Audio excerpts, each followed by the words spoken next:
خدای ورو سوال کړی دی چې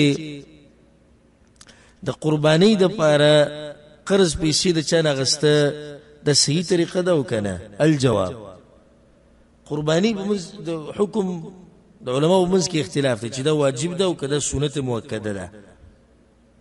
که واجب کې او که سنت مؤکده کې، خو په هر حال کې شریعت دا نه وي چې دې لپاره قرض کا. ځکه کوم علما چې ورته واجب وي، هغه په هغه حال کې ورته واجب وي چې ستا په طاقت رسي. کوم چې ورته سنت وي، هغه ته په هغه وخت کې سنت وي چې ستا طاقت رسي. دا ته نه وي چې قرض ولر واخله.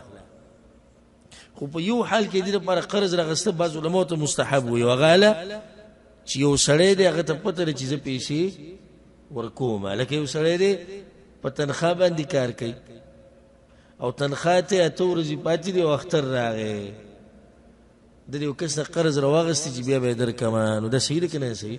صحیح دی. خو یو سړی دی غریب سړی دی، په ځان طاقت نه وي د قرضو د ډکولو، د قرضو د واپس کولو، او دې قرضې رالي، دا دې غلط کار کوي. والله اعلم. د یو ورور سوال کړی دی چې ما څاروی اخیستی و د قربانۍ دپاره د اختر نه یو څو ورځې مخکې، او کله چې مې حلاله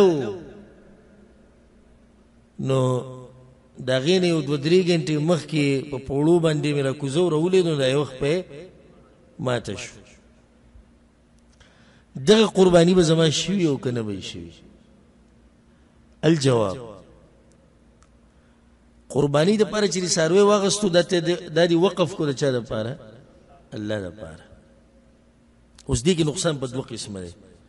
که دې ته نقصان ورسېدو ستا د کوتاهۍ د لاسه، نو به یې ته ذمهوارې، به یې ته صحیح ذمهوارې.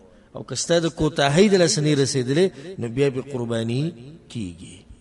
لکه دا رور چې وایي چې ما د قرباني دپاره څاروی به و، په پوړو مې راکوزه و، کوتاهي نه ده کړې، خو خپه یې څه شوه؟